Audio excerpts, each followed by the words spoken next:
ओम शांति। 13 अगस्त 2025। बाबा के महावाक्य। मीठे बच्चे, अकाल मूर्त बाप का बोलता चलता तख्त यह ब्रह्मा है। जब वह ब्रह्मा में आते हैं तब तुम ब्राह्मणों को रचते हैं। प्रश्न: अक्लमंद बच्चे किस राज को समझकर ठीक रीति से समझा सकते हैं? उत्तर: ब्रह्मा कौन है और वह ब्रह्मा सो विष्णु कैसे बनते हैं?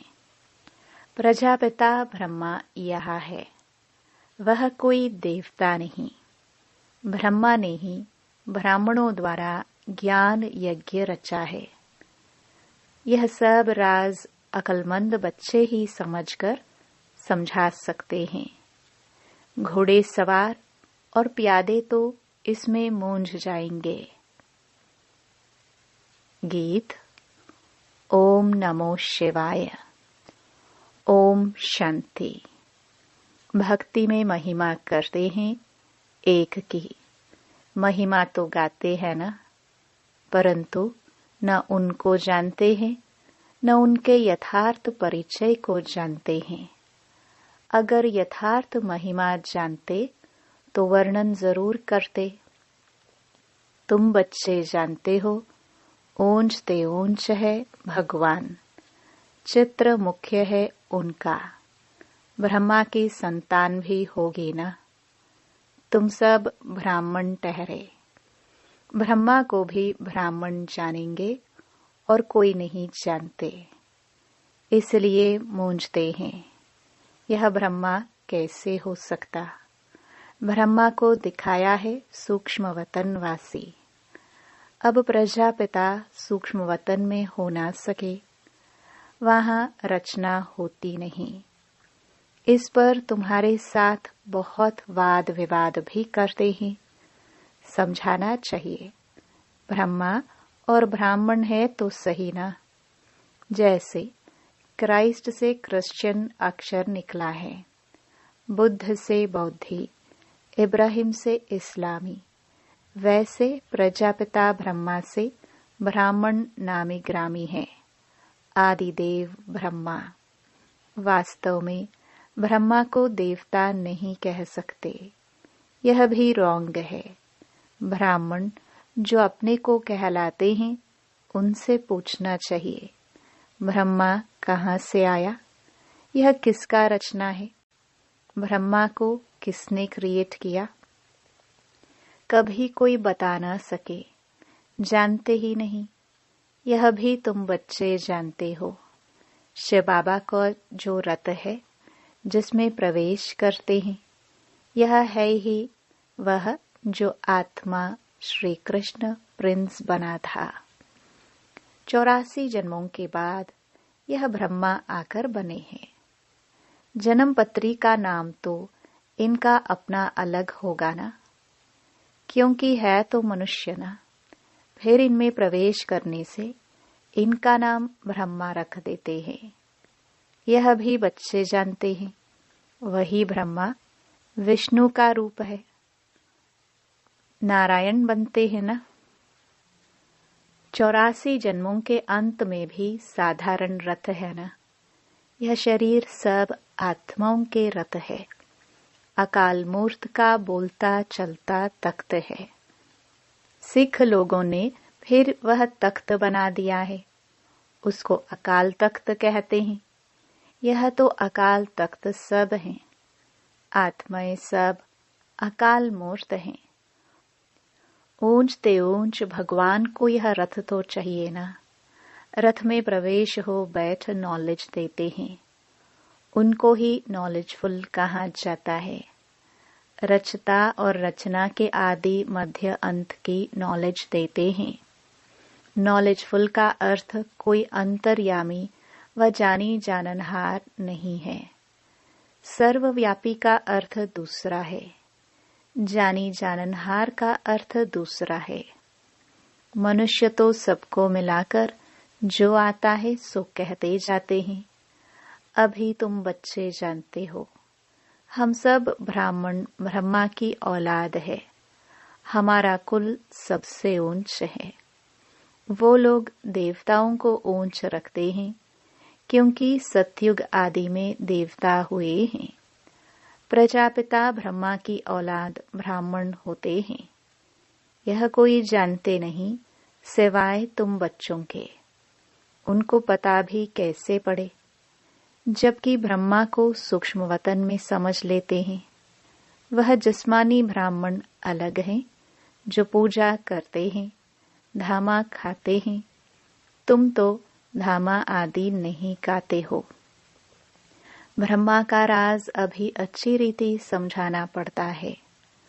बोलो और बातों को छोड़ बाप जिससे पतित से पावन बनना है, पहले उनको तो याद करो, फिर यह बातें भी समझ जाएंगे।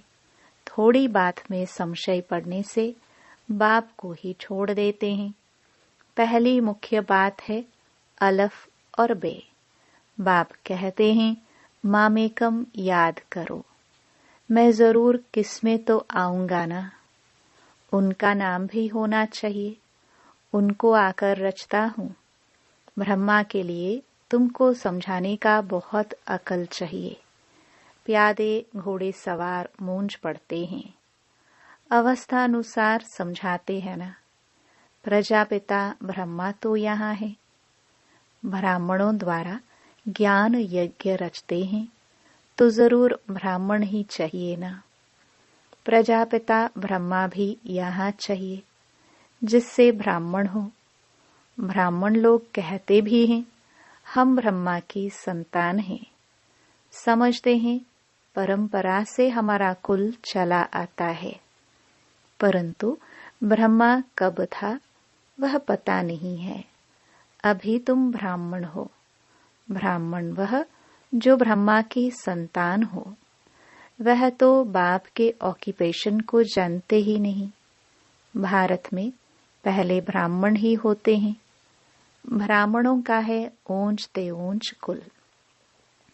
वह ब्राह्मण भी समझते हैं हमारा कुल जरूर ब्रह्मा से ही निकला होगा, परंतु कैसे कब वह वर्णन नहीं कर सकते। तुम समझते हो प्रजापिता ब्रह्मा ही ब्राह्मणों को रचते हैं, जिन ब्राह्मणों को ही फिर देवता बनना है। ब्राह्मणों को आकर बाप पढ़ाते हैं।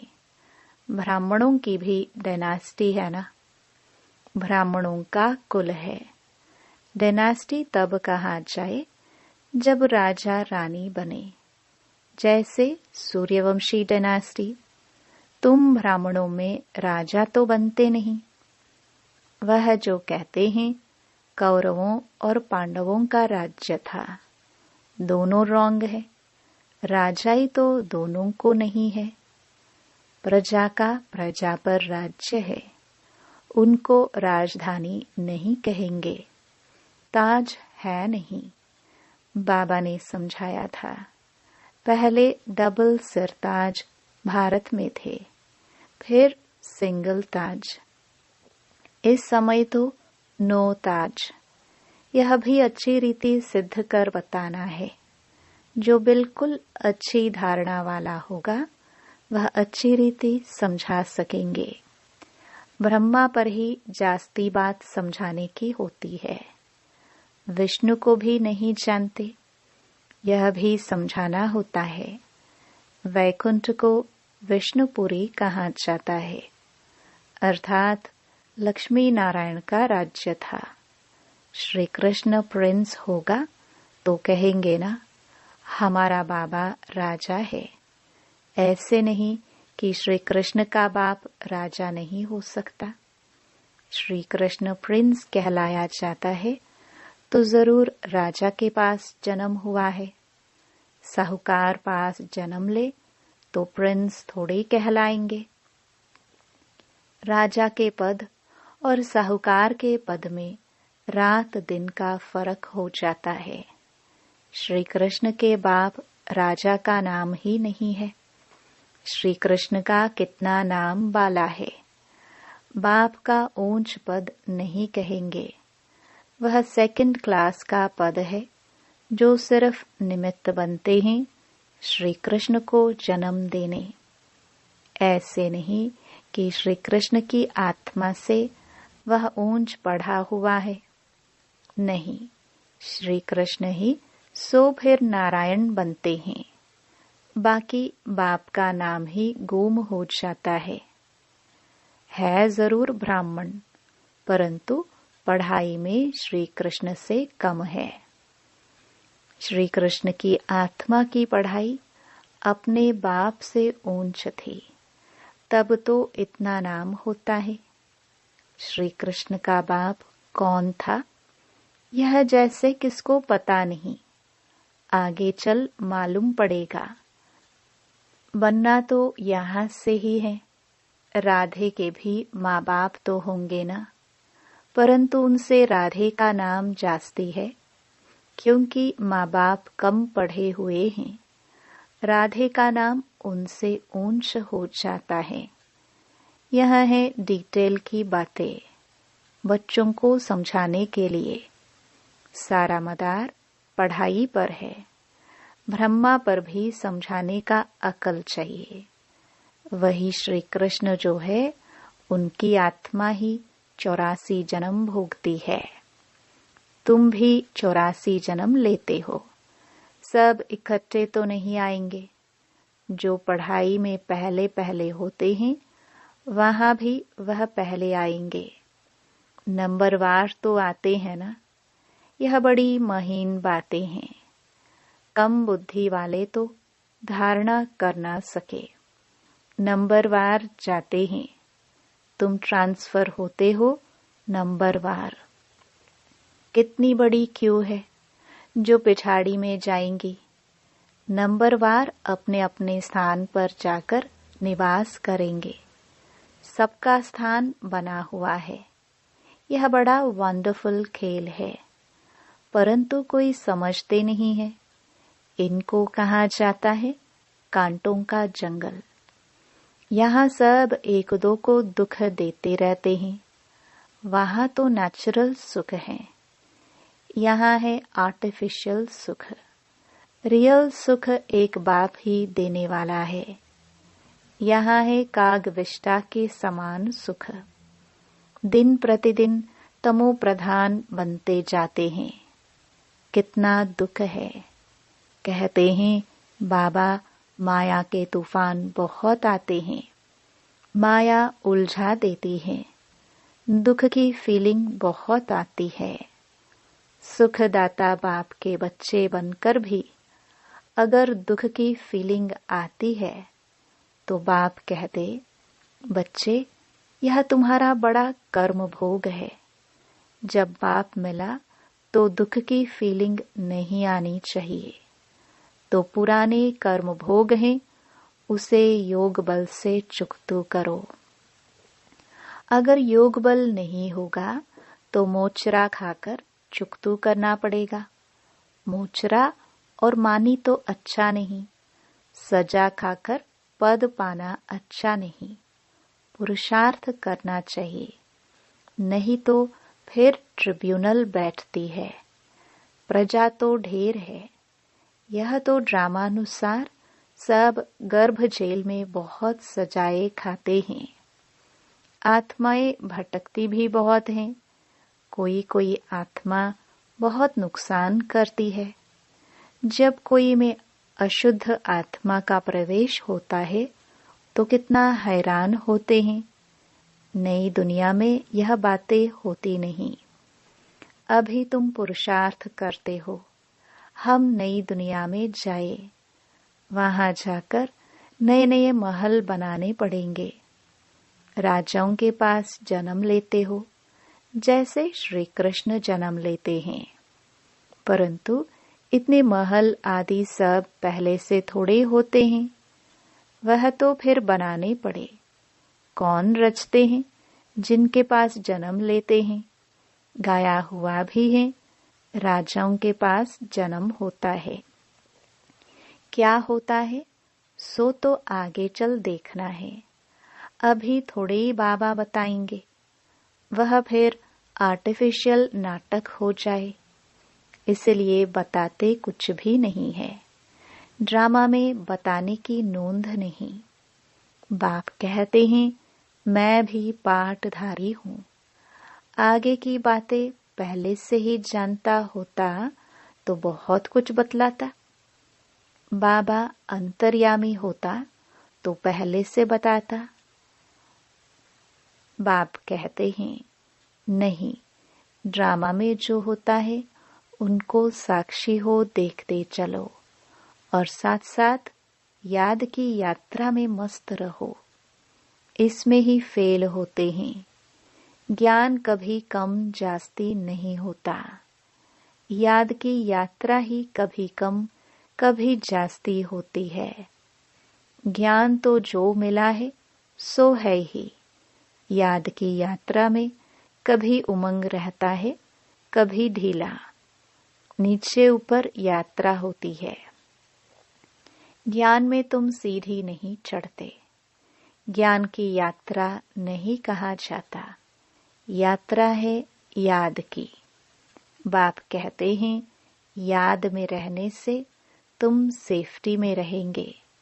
देह अभिमान में आने से तुम बहुत धोखा खाते हो, विकर्म कर देते हो। काम महाशत्रु है, उनमें फेल हो पड़ते हैं। क्रोध आदि की बाबा इतनी बात नहीं करते।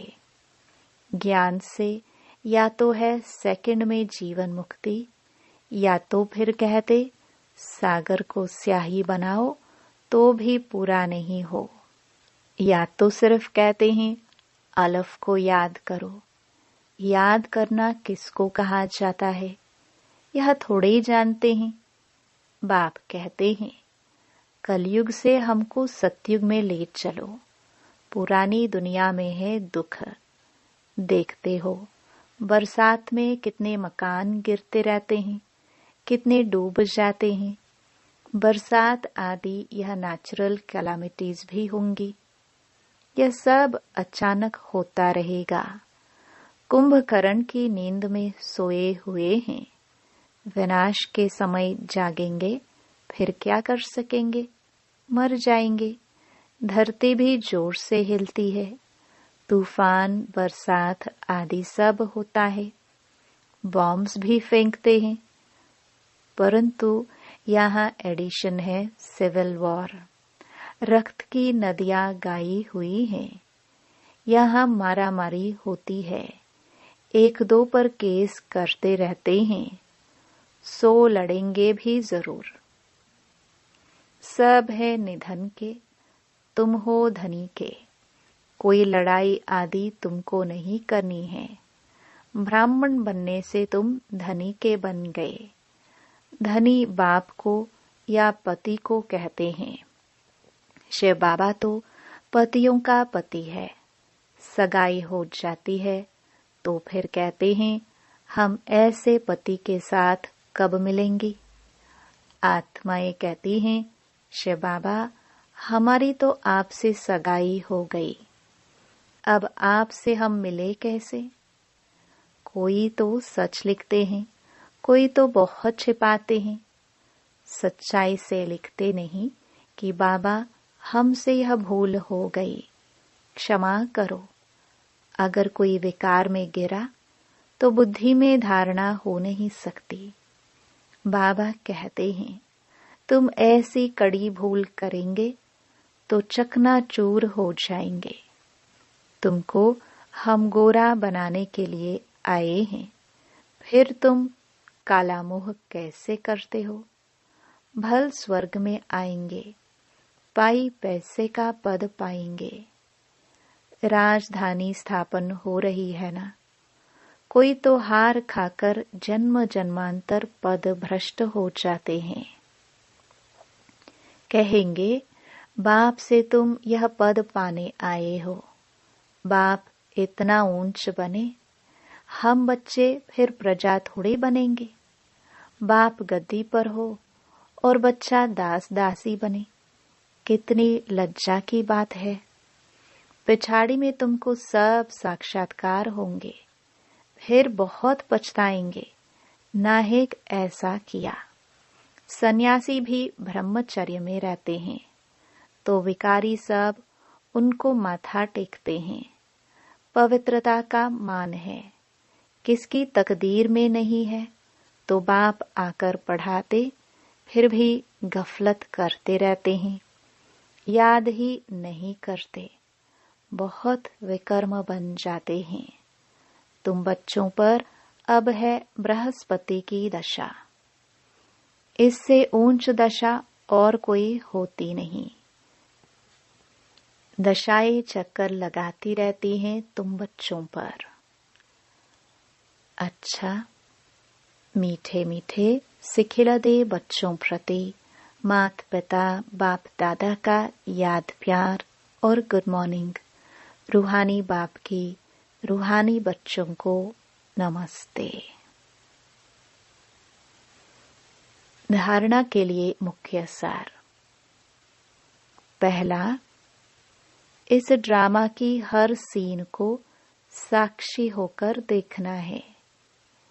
एक बाप की याद में मस्त रहना है। याद की यात्रा में कभी उमंग कम न हो। दूसरा, पढ़ाई में कभी गफलत नहीं करना। अपनी ऊंच तकदीर बनाने के लिए पवित्र जरूर बनना है। हार खाकर जन्म जन्मांतर के लिए पद भ्रष्ट नहीं करना है। वरदान, सच्ची सेवा द्वारा अविनाशी अलौकिक खुशी के सागर में लहराने वाली खुश नसीब आत्मा भव। जो बच्चे सेवाओं में बाप दादा और निमित्त बड़ों के स्नेह की दुआएं प्राप्त करते हैं, उन्हें अंदर से अलौकिक आत्मिक खुशी का अनुभव होता है। वे सेवाओं द्वारा आंतरिक खुशी, रूहानी मौज, बेहद की प्राप्ति का अनुभव करते हुए सदा खुशी के सागर में लहराते रहते हैं। सच्ची सेवा, सर्व का स्नेह, सर्व द्वारा अविनाशी सम्मान और खुशी की दुआएं प्राप्त होने की खुश नसीबी के श्रेष्ठ भाग्य का अनुभव कराती है। जो सदा खुश हैं वही खुश नसीब हैं। स्लोगन, सदा हर्षित व आकर्षण मूर्त बनने के लिए संतुष्ट मणि बनो। अव्यक्त इशारे। सहज योगी बनना है तो परमात्म प्यार के अनुभवी बनो। कर्म में, वाणी में, संपर्क व संबंध में, लव और स्मृति व स्थिति में लवलीन रहना है। जो जितना लवली होगा वह उतना ही लवलीन रह सकता है। इस लवलीन स्थिति को मनुष्य आत्माओं ने लीन की अवस्था कह दिया है। बाप में लव खत्म करके सिर्फ लीन शब्द को पकड़ लिया है। आप बच्चे बाप के लव में लवलीन रहेंगे तो औरों को भी सहज आप समान व बाप समान बना सकेंगे। ओम शांति।